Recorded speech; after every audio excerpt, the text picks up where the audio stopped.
ভালোবাসা আর অসহায়তা এই দুটোর মধ্যে একটা সূক্ষ্ম লাইন আছে। ভালোবাসা আছে তাই আমরা মানুষের হাজারটা ভুল দেখেও, বিশেষ করে আমাদের ভালোবাসার মানুষের হাজারটা ভুল দেখলেও তাকে আমরা আমাদের থেকে দূরে যেতে দিই না, তাই তো? আরেকটা জিনিস হয় অসহায়তা। আমি জানি ও ভুল করছে, কিন্তু আমার কিছু করার নেই, আমাকে মেনে নিতে হবে। এই দুটো জিনিসের মধ্যে কিন্তু আকাশ আর পাতাল তফাৎ। একটা ভালো পেশে মেনে নেওয়া, আরেকটা মেনে নিতে বাধ্য করা। এরকমই কিছু একটা সিচুয়েশান আমাদের ওয়াইটিতে এই একটি পুরুষকে দেখলাম, সেটা হচ্ছে নানা দেন সোমনাথ। দেখো, সোমনাথকে অবশ্যই করে পছন্দ করি, সোমনাথকে সাপোর্ট করি, একটা সময় করেওছি প্রচুর পরিমাণে। যখন ওর একটা খুবই খারাপ সময়ের মধ্যে দিয়ে যাচ্ছিল, সেই সময় সাপোর্টও করেছি, কারণ মনে হয়েছে যে হ্যাঁ, এখানটা ছেলেটা সাপোর্টের দরকার, কারণ ওর কোনো দোষ নেই, তাই তো? দোষ কেউ করবে আর শাস্তি আমরা অন্য কাউকে দেবো, সেটা তো ঠিক না। তো সোমনাথের পাশে কিন্তু আমরা দাঁড়িয়েছি, উল্টে বরঞ্চ মন্দিরার পাশে কেউ ছিল না। ঠিক সেম ওয়েতে গামলা করেছে, যেখানে সন্দীপের পাশে সবাই দাঁড়িয়েছে। বুঝতে পারছি অ্যাকচুয়ালি ব্যাপারটা কি হয়েছে। মন্দিরা বড্ড চালাকের মধ্যেও বোকামি করেছে, যে নিজের প্রত্যেকটা মুমেন্ট দেখিয়েছে, শেয়ার করেছে, সেটাকে এক্সপ্রেস করেছে। ওয়াইটি আমাদের ইমোশন এক্সপ্রেস করার জায়গা না, এটা আমি খুব ভালো করে বুঝে গেছি, খুব ভালো করে বুঝে গেছি যে এক্সপেকটেশন কোনোভাবেই ওয়াইটি থেকে রাখবে না। কিন্তু গামলা আবার প্রচণ্ড পরিমাণে ধূর্ত, চালাক, লাইক শেয়ার। ও কিন্তু কখনো সেইভাবে সেই বিষয়টাকে ফোরকাস্ট করেনি, যার জন্য মানুষের কাছ থেকে কিন্তু সিম্প্যাথিটা আদায় করতে পেরেছে। যেখানে মন্দিরা গালি খেয়েছে মানুষের কাছ থেকে, গামলাও খায়, কিন্তু মন্দিরার তুলনায় কম। বুঝতে পারছি। তো যাই হোক, welcome back to my channel. কেমন আছো তোমরা সবাই? আশা করি সবাই ভালো আছো, আমিও ভালো আছি। দিনের থার্ড ভিডিও নিয়ে চলে আসলাম, থার্ড আর লাস্ট ভিডিও নিয়ে চলে আসলাম তোমাদের কাছে। তো এই যে সোমনাথের বিষয়টা, সোমনাথকে সত্যি অসহায় লাগে, কিছু মনে করো না। সোমনাথ, অনেকেই বলেছে তোমার মেরুদণ্ড নেই। দেখো, এই মেরুদণ্ডে না হয় নাই গেলাম, যে তোমার মেরুদণ্ড আছে কি নেই সেটাতে নাই গেলাম।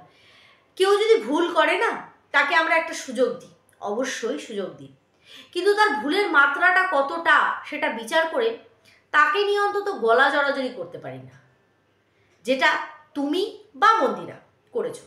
দেখো, তোমারটা একদম আমি শেষেই ধরছি, কারণ মন্দিরা যেটা করবে, তোমার সায় না থাকলেও তোমাকে মেনে নিতে হয়, তুমি মেনে নিতে বাধ্য হও।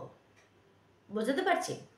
আজকে বড় মনের পরিচয় রেখেছো, কোথাও না কোথাও তোমার একটা শূন্যতা আছে, তোমার একটা নিষ্কর্মতা আছে, যেখান থেকে তুমি মন্দিরাকে মেনে নিয়েছো। ভালো, আমি এটাকে কোনো খারাপ বলবো না। নিজের সন্তানের দিকে তাকিয়ে তোমরা নতুন করে শুরু করেছো, এটা অন্যায় কিছু না আমি মনে করি। কিন্তু তোমার মতন অনেক কম মানুষ আছে যারা এই জিনিসটাকে কিন্তু মেনে নেয়, তুমি মেনে নিয়েছো। কিন্তু মেনে নেওয়ার লেভেলটা কত দূর যেতে পারে।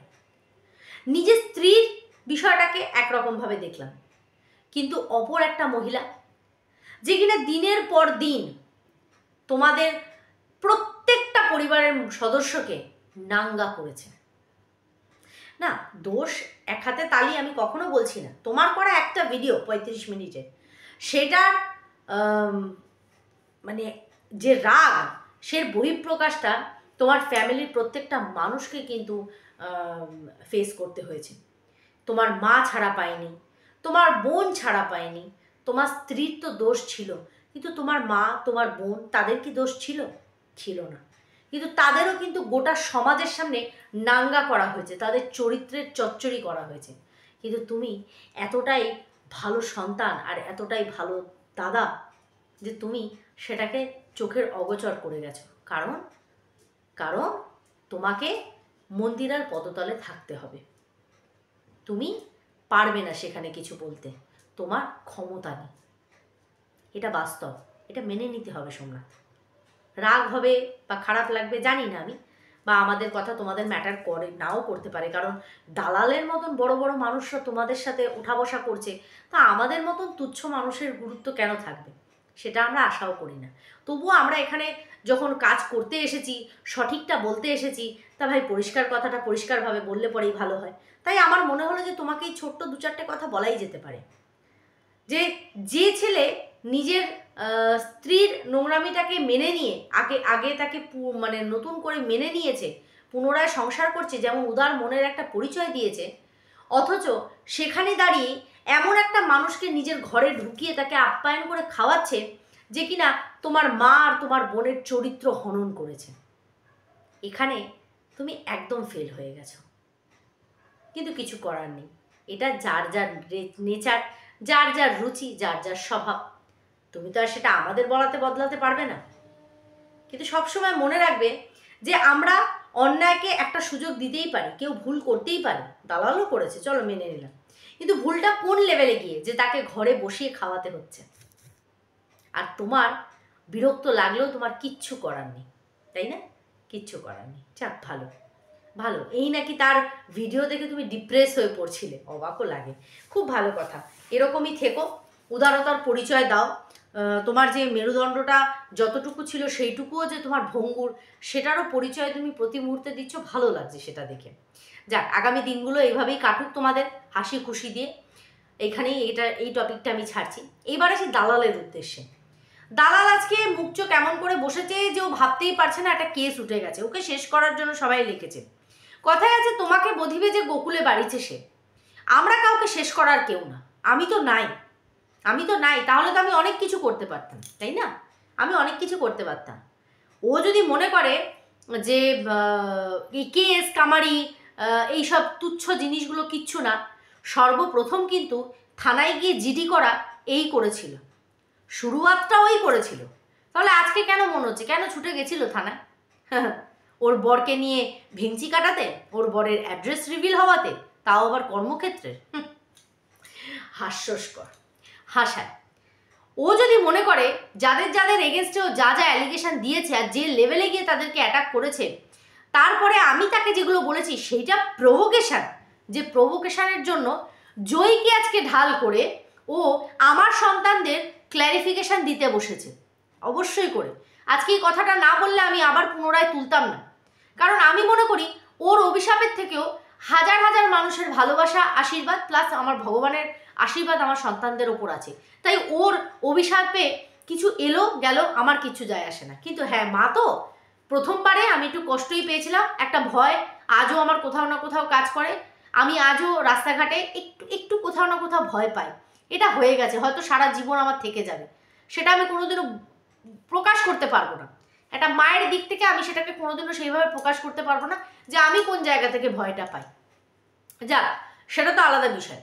ও আজকে বলছে যে ভগবান তো আছে, আজকে জয়ী ওকে কিভাবে আটকাচ্ছিল সেটাও বোঝাতে চাইছে। দেখ, যার দালালি খেয়েছিস, যার বাড়িতে গিয়ে কেস ওঠানোর জন্য মটন খেয়ে আসছিস, ঠুসে আসছিস, তার বাচ্চাকে তো ভাই একটু তোয়াজ করবেই। কিন্তু তার বাচ্চাকে তোয়াজ করতে গিয়ে অন্যের বাচ্চাদের যে তুই মরণ কামনা করেছিস সেটা কোনোদিনও ভুলে যাস না।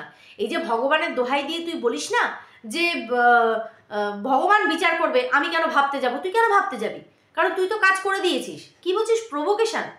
আমি তোকে এই লেভেলে কি প্রভোগ করেছিলাম যে তোকে ওই রকম কথা বলতে হয়েছিল, এটা তুই আজকে বলছিস। কিন্তু সর্বপ্রথম মৃত্যুকে ওয়াইটিতে টেনে নিয়ে এসেছিলিস তুই, শুরু করেছিলিস আমার মায়ের পচে গলে মৃত্যু দিয়ে। আমি কিন্তু আগেই মরণে যাইনি, আমার প্রয়োজন মনে করেনি, কোনোদিনও ভাবিও নি এরকম কথা বলতে হবে। তুই বলেছিস যে তো আমার মাকে নিয়ে করা এই নোংরা ভিডিওটা যাতে আমি আমার মায়ের কাছে চালাই, তো আমার মা পচে গলে ওখানে মরে পড়ে থাকবে। সেই মাকে, যে খোদ নিজে মা হতে পারেনি অথচ আরেকটা অসুস্থ মা যে কিনা হাঁটাচলা করতে পারে না সঠিকভাবে, তাকে পচে গলে মরার অভিশাপ দিচ্ছে, তারপরে কি তোকে ফুলচন্দন দিয়ে আমি পুজো করব? নিশ্চয়ই না। তাই প্রভোগ তুই আমাকে করেছিলিস মৃত্যুকে সামনে এনে। তাই আমার মুখ থেকে একটা খুব অনুচিকর একটা অন্যায় কথা বেরিয়েছিল, যেটারও ক্ষমা তোর আগে আমি চেয়েছিলাম। তুই যে পৈশাচিক আমার সন্তানদের বিষয়ে তুই বলেছিলিস, সেটা কিন্তু একবারে বলে তুই থেমে যাসনি। এই যে তুই বলছিস না একবারের প্রভোকেশনে বলে থেমে গেছিস, না, তুই তারপরেও সেই কথাকে রিপিট করেছিলিস। তুই ওয়াইটিতে প্রথম যদি সবচেয়ে বড় ক্ষতি চেয়েছিলিস সেটা ছিল আমার সন্তানরা, যাদেরকে তুই শেষ দেখতে চেয়েছিলিস। তুই শেষ দেখতে চেয়েছিলিস। তুই সেই ঘটনার পরেও তুই থেমে থাকিসনি, তুই তাদের অস্থি বিসর্জন অবধি চলে গেছিলিস, যে বাসি মুখে তুই ভগবানের কাছে প্রার্থনা করবি প্রতিদিন। যেমন সন্দীপের জন্য বললি যে বাসি মুখে প্রার্থনা করবি যাতে ওই মিমি সাহার মতন মেয়ে ওর ঘরে বউ হয়ে আসে, এক্স্যাক্টলি সেই রকম নরক একটা প্রার্থনা তুই ভগবানের কাছে আর্জি রাখবি বলে তুই প্রতিনিয়ত এই কথা বলেছিস যে আমি বাসি মুখে উঠে বসবো। রদ্দা এমন দেব না, তোমার কান চাপাটি একদম উড়িয়ে দেবো, বুঝেছ? মুখ খোলাস না। কন্ট্রোভার্সি জোনে তুই কন্ট্রোভার্সি করছিস, আমিও কন্ট্রোভার্সি করছি। তোর আর 5টা কন্টেন্ট, কোথাও না কোথাও তুই আমার কন্টেন্ট। তো সেখানে কন্টেন্টে খেলা। বাচ্চাকে নিয়ে সিম্প্যাথি মারাতে বসিস না এখানে, যে জয়ীকে দেখিয়ে তুই এইটা পরিস্ফুট করার চেষ্টা করছিস যে জয়ী তোকে আগলে রেখেছে। এই জয়ের মাকেও নাঙ্গা করতে আর জয়ীকেও নোংরা কথা বলতে তুই 10 বার একবারে ভাবিসনি। তুই জয়ীকে আজকে সামনে রেখে তুই প্রিয়ার বাচ্চার থ্যালাসেমিয়ার কি ট্রিটমেন্ট করছে সেটাও তোকে জবাব দিতে হবে। আর তাই সে সেকেন্ড টাইম প্রেগনেন্ট কিনা আর সেও থ্যালাসেমিয়ার বাহক কিনা সেই নিয়ে তোকে চিন্তা করতে হবে। কেন লোকের বাচ্চা নিয়ে তোর এত মাথা ব্যথা? এত কিসের মাথা ব্যথা? তোকে প্রভোক করেছে আর তুই বলেছিস? ঠাকুরের কাছে রোজ বাসি মুখে আমি এটা প্রার্থনা করি, তুই কোনোদিন আমার সামনে আসিস না। আমি এটা প্রার্থনা করি, জানিস? তোর ক্ষতি চাই না, কিন্তু প্রার্থনা করি যে তুই আমার কোনোদিনও সামনে আসিস না। আমার সন্তানদের অত বড় ক্ষতি চাওয়ার পরেও কোনোদিনের জন্য আমি এটা চাইনি যে তুই সারাটা জীবন এইরকম নিঃসন্তান হয়ে থাকিস। সেটা আমি জানি, আমার ভগবান জানে। কুলাঙ্গার কোথাকার, বসে গেছিস সেখানে জয়ীকে ঢাল করে তুই অন্যের বাচ্চাকে বোঝাতে। মন্দির আর তলা চেটে সাফ করেছিস, তার বাচ্চাকে তো তোকে তো আজ মারতেই হবে। কিন্তু আমাকে ঘেন্না করে আমার মা থেকে শুরু করে আমার সন্তানদেরকে তুই তাদের শেষটা তুই দেখতে চেয়েছিস। নোংরা ইতর একটা জানোয়ার কোথাকার, ঢাল বানাতে বসেছে। প্রভোকেশন, প্রভোক করেছে তোকে মানুষ। মৃত্যুকে ওয়াইটিতে সবার আগে তুই এনেছিস। তুই মনে করিস যেটা তুই করবি সেটা ঠিক। তুই কি বলছিস? আমি কেন চিন্তা করব, ভগবান বুঝবে। আচ্ছা, তুই আর চিন্তা করবি কেন? তোর যেটা বলার তুই তো বলে দিয়েছিস। আর একবার বারবার সেই ঘটনার পরেও বারংবার বলেছিস। প্রভোকেশন দেখাচ্ছে। তাই আমিও বাসি মুখে ভগবানের কাছে প্রার্থনা করি কোনোদিনও তুই লাইফে আমার মুখোমুখি না হ। তো চলো বন্ধুরা, ভিডিওটা এখানেই এন্ড করছি। সত্যি আমি এই ভিডিও করার মতন আমার কোনো ইচ্ছে ছিল না। ও বাচ্চাকে ঢাল করে ও যাদের তলা চাটছে সেই বাচ্চাদেরকে ভালো দেখিয়ে ও অন্যের বাচ্চার নরক কামনা করেছে, নরক যন্ত্রণা কামনা করেছে। আজকে ও এখানে সাধু সাজছে। সাধুগিরি ছুটিয়ে দেবো তোমার।